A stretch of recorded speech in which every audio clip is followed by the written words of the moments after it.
Эфир для вас веду я, Катерина Некречия, и мы начинаем. На днях свои доклады презентовали несколько правозащитных организаций. Крымская правозащитная группа презентовала обзор ситуации с соблюдением прав человека и норм международного гуманитарного права в Крыму за прошлый год. Правозащитники отмечают, что это результат ежедневной работы по документированию преступлений России в аннексированном Крыму. Итак, правозащитники зафиксировали решение о содержании под стражей или же продолжение содержания под стражей по политически мотивированным делам, принятым в отношении жителей Крыма. О количестве мы поговорим немного позже.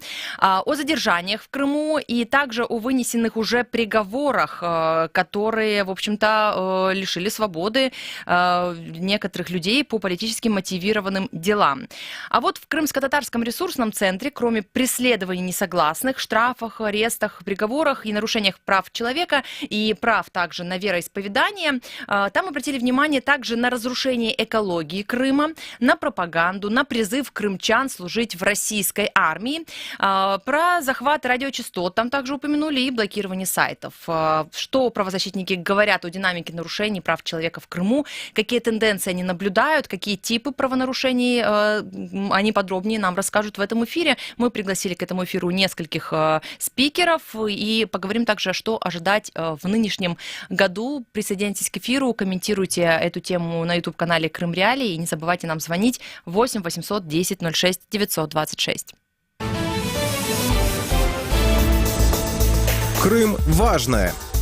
О чем говорят на кухне, но боятся рассказать по телевизору? Что беспокоит лично вас? Какие проблемы не решаются годами? Мы не боимся говорить, потому что крымчане имеют право знать.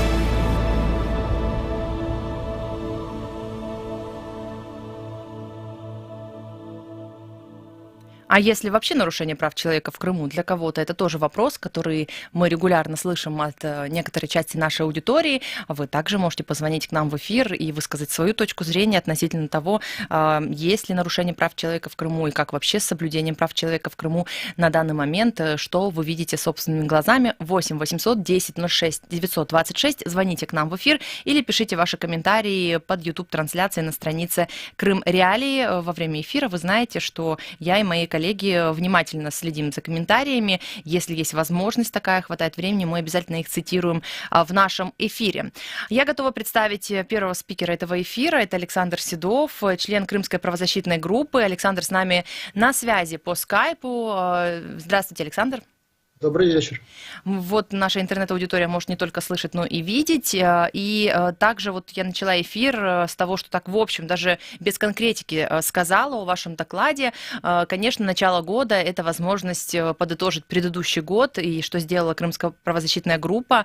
Расскажите, какие же итоги, да, и, собственно, правда ли, что правозащитники вот ежедневно документируют те или иные нарушения прав человека? То есть, что вы целый год собирали информацию, и вот эту информацию вы сейчас представили аудитории? Да, конечно, мы каждый день, в принципе, мониторим то, что происходит на оккупированной территории. Каждый месяц мы даем обзор ситуации за конкретный месяц, то есть у нас выходят ежемесячные обзоры, и годовой обзор ситуации с нарушением прав человека на оккупированной территории мы выдаем уже 5-й год. Это как бы итог всего того, что происходило. Больше информации собрано за весь период, то есть как бы более статистичная информация, общее количество нарушений по конкретным видам прав человека. Можно показать какую-то тенденцию за год изменения нарушения конкретных прав человека. То есть этот обзор именно для этого, в принципе, создается, чтобы показать, что происходило в течение года и какие именно тенденции нарушения прав человека были за этот период. Если говорить о конкретике, о цифрах, то вот, например, в вашем отчете речь идет о том, что 170 решений о содержании под стражей или продолжении содержания под стражей было вынесено в прошлом году, и вы указываете, что это речь идет именно по политически мотивированным делам, и речь также о 61, то есть это 61 житель Крыма. И вот что это за политически мотивированные дела? И как вы отличаете, где политически мотивированные дела, а где нет? Ну, в данном случае имеется в виду не просто политически мотивированные дела, а политически мотивированное уголовное преследование. То есть это уголовные дела, которые возбудила оккупационная власть в отношении жителей Крыма за проявление своих прав и свобод, за выражение своих прав и свобод. То есть большинство этих дел это касается мусульман крымских или активистов крымско-татарских, которых преследуют по тем же статьям, обвиняя в создании террористической организации или участии в террористической организации. Это преследование свидетелей Иеговы, которых обвиняют в создании экстремистской организации, но фактически это является нарушением права на свободу мысли, совести и религии. Это преследование представителей батальона имени Намана Челебишхана, который обвиняет в том, что они участвовали в незаконном вооруженном формировании, хотя как оно может быть законно с точки зрения Российской Федерации, если это украинское вооруженное формирование. То есть тут нарушение сразу нескольких прав конкретных. В каждом из таких уголовных дел нарушается не одно какое-то право, а группа, то есть это целый букет нарушений. То есть это касается и права на свободу личной неприкосновенность, конечно, потому что практически по всем этим делам людей задерживают, лишают свободы. Это нарушение права на справедливое судебное разбирательство, поскольку при их задержании к ним не допускают адвокатов, часто применяют пытки по отношению к задержанным, то есть это также нарушение запрета на пытках. Это, во-первых, преследование по законам Российской Федерации, что является нарушением международного гуманитарного права, поскольку Российская Федерация не имеет права применять на оккупированной территории свой уголовный кодекс. И в данном случае это нарушение наказания исключительно на основании закона, поскольку действия, в которых обвиняют жертв политически мотивированных преследованиях, это не является преступлением с точки зрения Украины. И фактически за это Российская Федерация не имеет права их преследовать.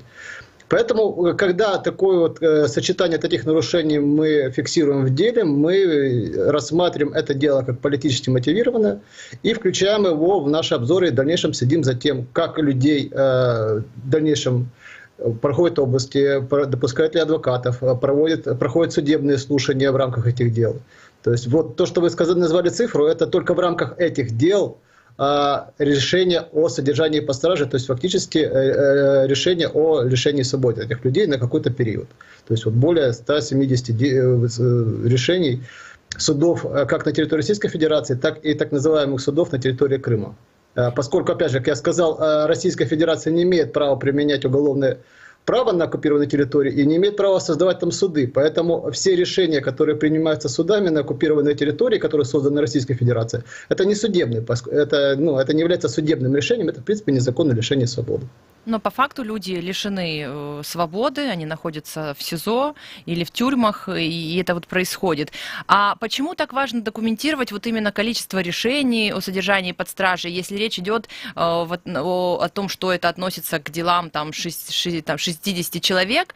Это для того, чтобы как-то статистика больше выглядела, или это имеет какое-то значение для международного суда, для Европейского суда по правам человека, например? Для Европейского суда по правам человека это, в принципе, не так важно, поскольку они рассматривают индивидуальное дело каждого человека, каждое конкретное нарушение прав человека. То есть каждый конкретный кейс о том, что человека лишили свободы в рамках этих дел, это уже является поводом для рассмотрения Европейского суда по правам человека. Статистика и общее количество показывают масштабность и систематичность нарушений на оккупированной территории. И, в принципе, это очень важный момент для Международного уголовного суда, который рассматривает военные преступления именно в случае их масштабности и систематичности. То есть в данном случае это показывает, во-первых, что Российская Федерация не делает это разово в каком-то там одном случае, а это практика применения в том числе и лишений свободы, и так называемых судебных решений, и практика пыток, и практика разгона мирных собраний, и практика преследования религиозных групп. То есть это практика, сложившаяся на оккупированной территории, которую делает оккупированная власть, создает оккупированная власть. И количество показывает, что это проходит постоянно, это происходит систематически. И плюс также статистика и общее количество показывает общую картину. Это более наглядно показывает не только судам, но и международным организациям ООН, ОБСЕ, иностранным посольствам и представительствам, которым можно показать, что вот задержан не один человек, а было реально вот такое-то количество решений за год. Это только за один год. То То есть общее количество нарушений за весь период оккупации, конечно, совсем другое, гораздо больше. А также в вашем докладе, в докладе Крымской правозащитной группы речь идет о том, что случилось 255 задержаний в Крыму в прошлом году.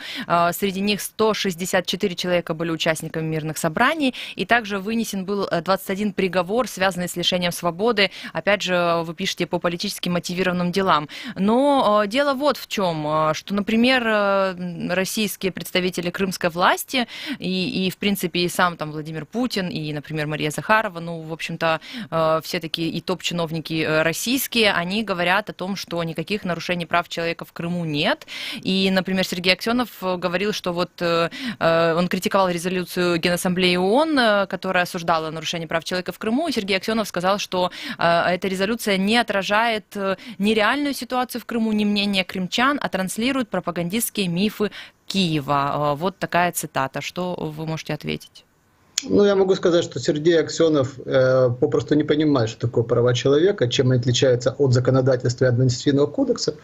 И считает, что если человек, по мнению властей, нарушает какую-то норму закона, это не является нарушением прав, его преследование является нарушением прав человека.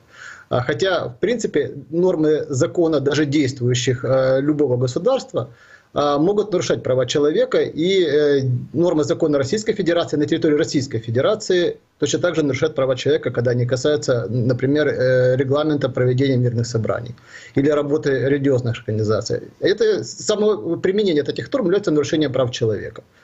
Тем более, когда речь идет об оккупированной территории, которая имеет свои нормы применения законодательства, и в данном случае гораздо все жестче, и потому что на то, как нарушаются права человека, рассматривают также через призму и международного гуманитарного права. Поэтому он считает, что Крым не оккупирован, он считает, что закон превыше всего, и поэтому он не считает, что, например, преследование свидетелей Иеговы является нарушением прав человека. Хотя для любого, который более-менее занимается правами человека, для любого человека, понятно, что такое преследование само по себе, сам существование закона является нарушением прав человека, тем более его применение, тем более применение на оккупированной территории. Спасибо вам огромное за эту информацию. Каждый наш слушатель может познакомиться с докладами. Все публично. Крымская правозащитная группа публикует. Александр Седов, правозащитник, был с нами на связи и так расшифровал немного некоторые данные. Мне интересно узнать немного, как работают правозащитники, почему именно такие там цифры показывают, почему именно считают все заседания. Вот у меня такие вопросы есть. Если у вас есть вопросы относительно тех или иных каких-то отчетов правозащитников, тех или иных заявлений, пожалуйста, звоните 8 800 10 06 926, принимайте участие в этом эфире, задавайте свои вопросы, комментируйте. Ваше мнение для нас важно.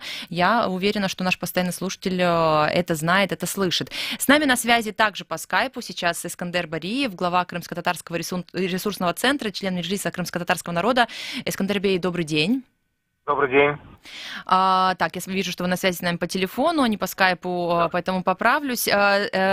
Хочется, знаете, что спросить? Я уже в начале программы говорила о том, что вот так случилось, что у Крымской правозащитной группы отчет, и у вас, в вашей организации также отчет вот в эти числа, в эти дни. И вы обратили еще внимание в ресурсном центре на момент такой вот каких-то еще нарушений прав человека, которые косвенно, может быть, да, касаются крымчан, но речь идет о разрушении экологии Крыма, о пропаганде, о призыве крымчан в российскую армию также, и захват радиочастот вы упомянули, блокирование сайтов. Почему вы считаете, что это тоже имеет отношение к нарушениям прав человека, то есть нарушениям прав крымчан? Ну, в первую очередь, я напомню о том, что мы системно проводим отчеты, проводим анализы, мониторинг, анализ и, соответственно, делаем отчеты ежеквартально, ну и, соответственно, конечно, ежегодные отчеты. И, соответственно, конечно же, мы специально выстраивали и систематизировали наши отчеты, наш анализ. У нас есть классификации по категориям нарушений, у нас есть классификации лиц, нарушающих права человека и так далее. Теперь, возвращаясь конкретно к вашему вопросу, здесь действительно, когда мы говорим о нарушениях прав человека, мы не можем не говорить о нарушении права на доступ к информации, к свободной информации. Это раз. Поэтому, конечно же, все, что связано с частотами, все, что связано с ограничением или блокированием, скажем, или преследованием, вернее, даже не преследованием, а больше, скажем, посылом для провайдеров, для того, чтобы ограничивали те или иные сайты, те или иные страницы. Это, конечно же, нарушение права людей на доступ к информации. Теперь, когда мы говорим об экологической ситуации, то действительно Крымско-Татарский ресурсный центр не просто об этом заявляет, а системно работает, потому что есть отдельный экологический совет, где представлены одни из ведущих экологов Украины. И когда мы говорим об экологических нарушениях, то на самом деле мало кто знает, что есть дело по экоциду. И на самом деле оно открыто в международных судах. Другой вопрос, что насколько эффективно собирается эта информация и насколько, скажем, эта информация полная для того, чтобы это дело довести до ума. И поэтому некоторые вещи, которые мы делаем в этом направлении, мы делаем публичными. К примеру, наверное, многие уже и радиослушатели, и зрители видели фильм «Крым. Обезвоживание», который на самом деле воспроизвел очень серьезный, потому что это был фильм расследования на самом деле. И, кстати, все могут посмотреть на разных языках. И, с другой стороны, когда есть непубличные вещи, где собираются материалы для дальнейших процессуальных действий. И поэтому все, что происходит с нарушением экологии в Крыму, вернее, даже с нарушением экосистемы в связи с деятельностью оккупантов на территории Крыма, и от этого страдают наши жители, наши граждане на оккупированной территории. И об этом не говорить нельзя, тем более в контексте всех тех событий в мире.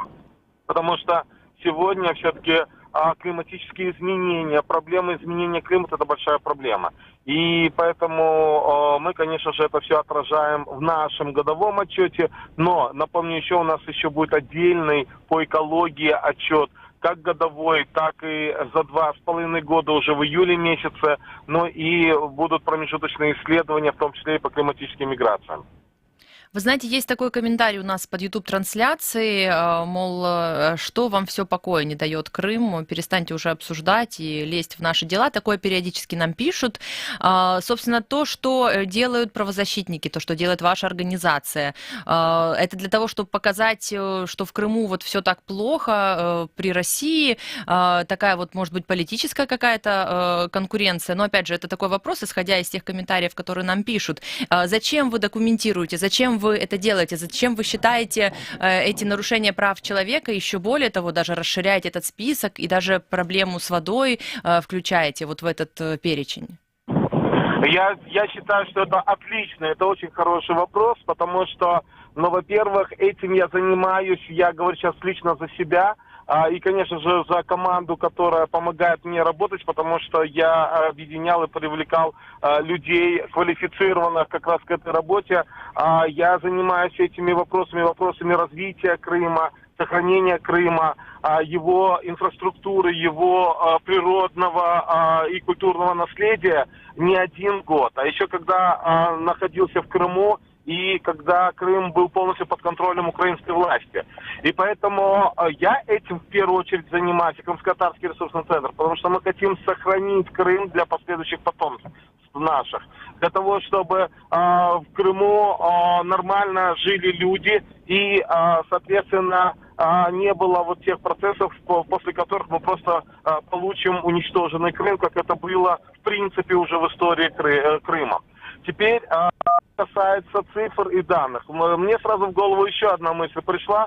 Совсем недавно мы встречались с послом Израиля в Украине, и я с восхищением говорил о том, что действительно наши коллеги, когда находились в Бухаресте, то увидели в капсуле сохранившееся свидетельство людей, которые находились в концлагере, в отношении которых проводился геноцид фашистской Германии, представителями фашистской Германии. Так вот, любая фиксация, любое действие в этом плане, оно важно, потому что рано или поздно, во-первых, те лица, которые несут причастность к нарушению прав человека, должны нести ответственность. Это во-первых.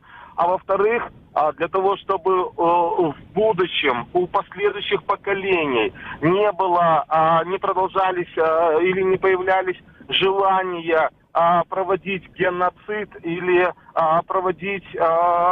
издеваться над людьми, нарушать международное право, то как раз-таки это нужно фиксировать. И поэтому мы параллельно, в том числе, активно работаем над тем, чтобы в мире все постоянно и всегда помнили о Холокосте. Кстати, вчера была годовщина, вчера был день, который отмечался вот именно Холокост, и о депортации крымско-татарского народа и других народов, и о Голодоморе. Потому что как раз-таки мы говорим о преступлениях против человечности. И то, что сегодня происходит в Крыму, это как раз-таки продолжающийся геноцид в отношении коренного крымско-татарского народа, в отношении которого проводился геноцид с 1944 года. Эскандер Бариев с нами на связи. Я напомню, что это глава Крымско-татарского ресурсного центра, который недавно представил также свой доклад о правах человека. И вы знаете, у нас вот наш постоянный комментатор в Ютубе, он под ником Иван Иванов, мы не знаем, кто скрывается за этим ником, да, но он вот написал, например, такое впечатление, что в Крыму планомерно и скрупулезно выполняют какой-то план по нарушению всех мыслимых и немысленных законов. И в то же время он пишет, а если в Крыму все не так уж, как рассказывают правозащитники, почему тогда не пускают туда наблюдательно-международные миссии? И тут я также вспомнила, что на самом деле российские власти, они отрицают ведь то, что в Крыму нарушаются права человека, что это происходит. И, например, да, если говорить о принятом в прошлом году документе Генеральной Ассамблеи ООН. Это проект усиленной резолюции против милитаризации Крыма. В российском МИД назвали его, этот документ, построенным на безосновательных обвинениях. Спикер МИД Мария Захарова заявила, что, далее цитата, документ в очередной раз набрал менее трети голосов, а количество государств, которые выступают против резолюции из года в год, неуклонно растет. Подобная тенденция демонстрирует усталость международного сообщества от настырных попыток Украины превратить всемирную организацию в площадку для сведения счетов с нашей страной. Конец цитаты. Сергей Аксенов также критикует такие документы и говорит, что никаких нарушений прав человека нет и прочее. Более того, звучат как бы периодически какие-то такие приглашения якобы от российской власти в Крыму к международным наблюдателям, что вот приезжайте, пожалуйста, смотрите, что у нас и как. Но никак такой визит почему-то не случается, да, по множеству разных причин. Эскандер Бариев с нами на связи. У меня к вам вопрос, что же происходит? Да? С одной стороны, у комментаторов, у интернет-пользователей складывается впечатление, что кто глубоко в этой теме, кто следит за этим, что вот все права, которые только можно нарушить, как будто бы пытаются действительно нарушить. То одно мы слышим, то второе, ежедневно какие-то суды, Крымреалии следит за этим всем, мы в эфирах обсуждаем, да, а с другой стороны, российская власть в Крыму и российские чиновники говорят о том, что никаких проблем, в общем-то, нет, приезжайте, смотрите, все в Крыму хорошо. Но в первую очередь я хочу обратить внимание, что кто не пускает международных наблюдателей от авторитетов международных организаций, в том числе или в первую очередь таких организаций, как ОБСЕ и ООН. Как раз-таки мониторинговые миссии и так далее. Они вынуждены работать здесь, на территории материковой Украины. Ведь это как раз-таки не пускает туда российская власть, оккупационная власть, и, соответственно, значит, есть что-то, что нужно прятать. С другой стороны, мы же даем информацию, не с пальца высосанную информацию, а мы даем ту информацию, под которой есть в том числе и материал, полностью доказывающий то, что на самом деле совершает Российская Федерация и ее оккупанты на территории оккупированного Крыма. Поэтому разве кто-то будет, скажем, противоречить тому, что в Крыму увеличился военный контингент?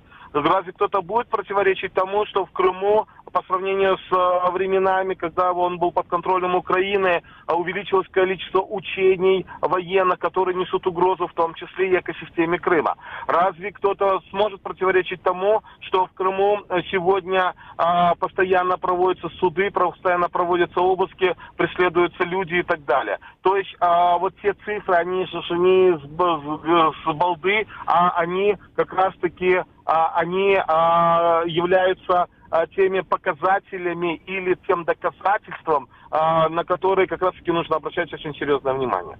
И международная спільнота обращает на это внимание, в том числе данные Крымско-Татарского ресурсного центра, они используются как в международных документах, отчетах, в том числе и в отчете Госдепа США.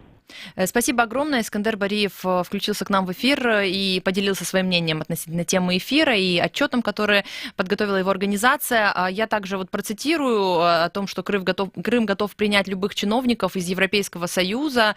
В общем-то, в мае 2021 года говорил Александр Формачук, заместитель председателя Общественной палаты Крыма. Вот, собственно, такая российская должность есть в Крыму. Он сказал, мы рады любому приезду в Крым, в том числе европейских чиновников. Но, как мы видим, сейчас до этого момента никакого приезда не совершилось. Искандер Бариев сказал, что потому что крымская сторона все-таки не допускает этого.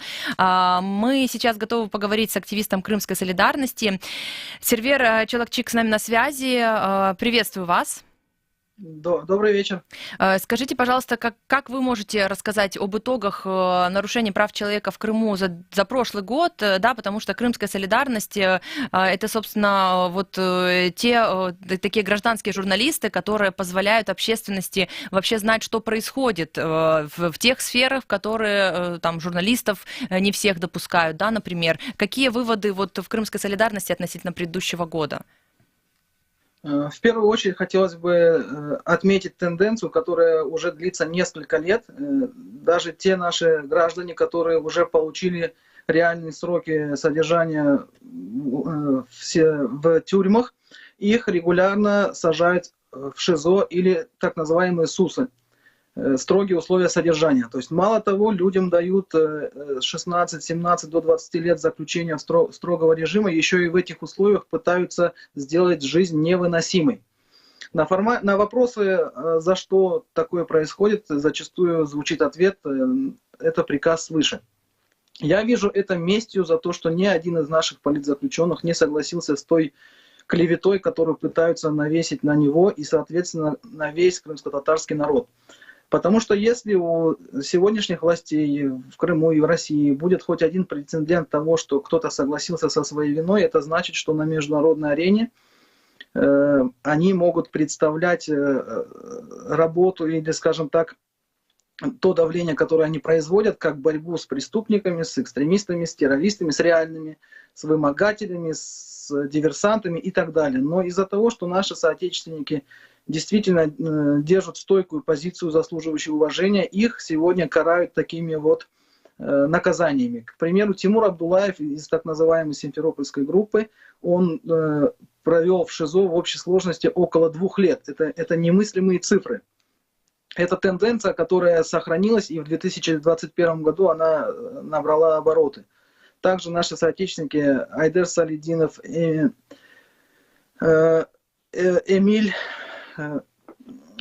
Айдер Салидинов и другие представители группы, Симферопольской группы Хизбут Тахрир, они провели очень много времени в ШИЗО. Эмиль Джамаденов в том числе. Поэтому это тенденция, которая заставляет нас немного напрячься. Второй тенденцией, которая набрала обороты, является административные задержания и штрафы. За последние 3 месяца 2021 года было 6 волн задержаний возле судов, зданий ФСБ и ВС.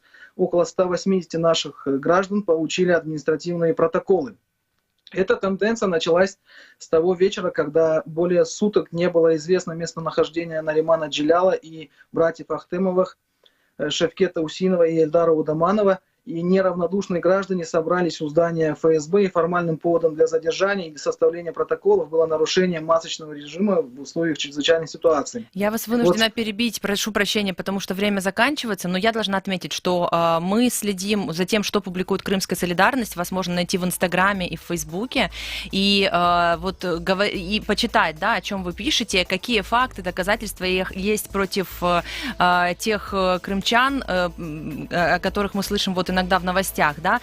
Оставайтесь в Крым Реалии. Для эфира для вас провела я, Катя Некреча. До встречи.